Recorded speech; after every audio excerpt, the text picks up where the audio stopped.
Class, आप सभी आपकी ज्ञान सागर की पुस्तक निकाल लीजिए।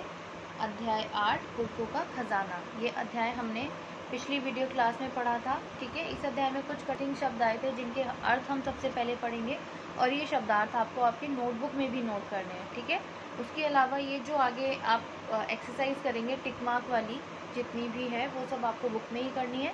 क्वेश्चन आंसर और वर्ड मीनिंग आपको आपकी ज्ञान सागर की नोटबुक में नोट करनी है। क्लियर। पहला शब्द है हठी। हठी का अर्थ होता है जिद्दी। फर्ज, फर्ज का अर्थ होता है कर्तव्य या फिर कर्म। गूढ़, गूढ़ का मतलब होता है गहरा या छुपा हुआ। जैसे बड़ों की गूढ़ बातें, मतलब बड़ों की गहरी बातें, या इस बात में कोई गूढ़ अर्थ छुपा है, मतलब कोई गहरा अर्थ छिपा है। हाथ बटाना, हाथ बटाना मतलब सहायता करना, हेल्प करना। भेद का मतलब होता है रहस्य, सीक्रेट। परिश्रम, परिश्रम का अर्थ होता है मेहनत। ठीक है, हार्डवर्क। दंपति, दंपति का अर्थ होता है पति पत्नी, हस्बैंड वाइफ को दंपति कहते हैं। ठीक है। पुरखों, पुरखों का अर्थ होता है पूर्वजों। ठीक है, पुरखों का खजाना मतलब पूर्वजों का खजाना। देखें आपने क्या जाना, सही विकल्प पर टिक का निशान लगाइए। किसान के कितने लड़के थे? 3, 5 या 4? किसान के कितने लड़के थे? 4 लड़के थे। किसान के चारों लड़कों का स्वभाव कैसा था? हठी, मेहनती या झगड़ालू? चारों लड़के हठी थे, कामचोर थे, मेहनत बिल्कुल नहीं करते थे। ठीक है, तो हठी पर आप टिक कर लीजिए। तीसरा है किसान के लड़कों ने क्या नहीं सीखा था? टमाटर उगाना, गाना गाना या काम करना? किसान के लड़कों ने काम करना नहीं सीखा था, वे कामचोर थे। चारों लड़के क्या काम करते थे?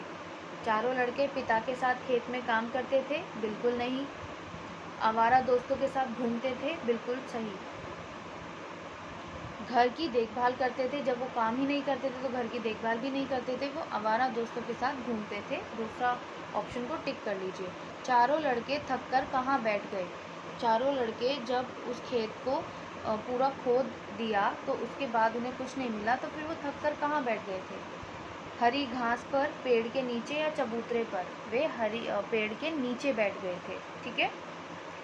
सारा खेत खोदने के बाद चारों भाइयों ने उसमें क्या बोने की बात की? जब उन चारों भाइयों ने देखा कि अब तो खेत को पूरा खोद दिया है तो इसमें कुछ बो भी देते हैं, तो फिर उन्होंने क्या डिसाइड किया? बैंगन और टमाटर उगाना, मक्का और बाजरा उगाना या गेहूं और सब्जियां उगाना? उन्होंने डिसाइड किया कि इस खेत में हम गेहूं और सब्जियां उगाएंगे। किसने किससे कहा? सही विकल्प पर निशान लगाइए। देखो बेटा, काम करना तो तुमने कभी सीखा ही नहीं। ये बात किसने कही थी? माँ ने चारों बेटों से या किसान ने चारों लड़कों से? ये बात किसान ने चारों लड़कों से कही थी कि तुमने कभी काम करना तो सीखा ही नहीं। खेतों में हमारे पुरखों का खजाना दबा पड़ा है, ये बात किसने कही थी? बड़े भाई ने अपने छोटे भाइयों से या किसान ने अपने लड़कों से? ये बात किसान ने अपने लड़कों से मरते वक्त बताई थी कि हमारे खेतों में हमारे पुरखों का खजाना दबा पड़ा है।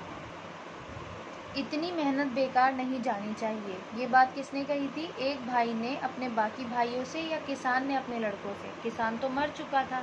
एक भाई ने अपने बाकी भाइयों से कही थी कि अब हमने इतना तो पूरा खेत को खोद ही दिया है तो इतनी मेहनत अब बेकार नहीं जानी चाहिए और इसमें हम गेहूँ और सब्जियाँ उगा देते हैं। ठीक है, अब बताइए किसान दंपति क्यों दुखी रहते थे? उत्तर है किसान दंपति दुखी रहते थे क्योंकि उनके चारों बेटे कामचोर और हठी स्वभाव के थे, इसलिए उनको अपने बेटों के भविष्य की चिंता होती थी। मतलब उन्हें चिंता होती थी कि उनके बेटों ने काम करना नहीं सीखा और वो एकदम कैसे हैं, कामचोर हैं और हठी स्वभाव के हैं, जिद्दी स्वभाव के हैं, तो उनका आगे भविष्य में क्या होगा। दूसरा प्रश्न है अपने अंतिम समय में किसान ने अपने बेटों से क्या कहा? कि जब अंतिम समय में मतलब जब किसान की मृत्यु होने वाली थी उस समय किसान ने अपने बेटों से क्या कहा? अंतिम समय में किसान ने अपने बेटों से कहा कि मैंने आज तक तुमसे एक भेद छिपाया है कि हमारे खेतों में हमारे पुरखों का खजाना दबा पड़ा है। यदि तुम्हें मदद ना मिले तो तुम वह खजाना निकाल लेना, फिर तुम्हें परेशान नहीं होना पड़ेगा। तीसरा प्रश्न है पिता के अंतिम संस्कार के बाद चारों लड़के कहाँ गए? ऑब्वियसली चारों लड़के कहाँ गए होंगे जब उन्हें खजाने की बात पता चली? तो पिता का अंतिम संस्कार करके चारों बेटे अपने अपने फावड़े लेकर खेत पर गए। क्योंकि उनके पिता ने क्या बताया था कि खेतों में पुरखों का खजाना दबा पड़ा है। पुरखों के खजाने वाली बात का गूढ़ अर्थ क्या था? मतलब पुरखों के खजाने वाली बात जो किसान ने बताई थी उसमें क्या गहरी बात छिपी थी? उत्तर है, पुरखों के खजाने का अर्थ उनके द्वारा खेतों में की गई मेहनत है। मतलब जैसे किसान से पहले जो उनके बड़े लोग थे, पूर्वज लोग थे, वो भी उन खेतों में मेहनत करते थे और फिर खेती करते थे, फिर कमाते थे और खाते थे। वही किसान ने किया और वही खजाना, जो मेहनत उनके पूर्वजों ने की, वही उनका खजाना था, जो किसान अपने बेटों को समझाना चाहता था कि जो खजाना हम अभी तक यूज़ करते आए हैं अपनी मेहनत को, वही आपको करना है। ठीक है, तो ये समझाने के लिए किसान ने कहा था कि पुरखों का खजाना दबा पड़ा है, यानी जैसे पुरखों ने मेहनत की वैसे आप भी मेहनत कीजिए। आखिरी प्रश्न है, इस कहानी से हमें क्या शिक्षा मिलती है? उत्तर है, इस कहानी से हमें शिक्षा मिलती है कि मेहनत से ही सफलता प्राप्त की जा सकती है। बिना मेहनत के सफलता प्राप्त नहीं की जा सकती और कोई भी शॉर्टकट नहीं होता सफल होने का।